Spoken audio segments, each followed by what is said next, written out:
Patuloy na tumataas ang tiwala ng publiko sa Philippine National Police sa ilalim ng pamumuno ni PNP Chief Police General Jose Melencio C. Nartates Jr.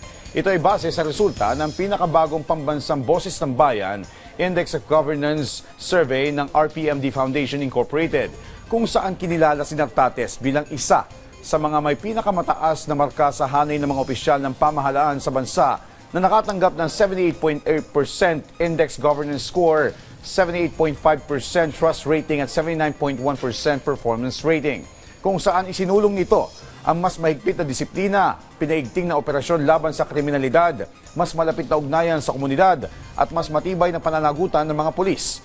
Ipinagpasalamat naman ito ni Nartates. Anya, ang nasabing pagkilala ay hindi isang personal na achievement, kundi sumasalamin sa sama-samang pagtutulungan ng pambansang pulisya upang maglingkod sa publiko ng may integridad at profesionalismo. Kaugnay nito, inatasan ni Nartates ang mga unit ng pulisya na paigtingin pa ang pakikipag-ugnayan sa mga lokal na pamahalaan at higit pang paigtingin ang kanilang mga hakbang sa disiplina upang mapanatili ang tiwala ng bawat mamamayan.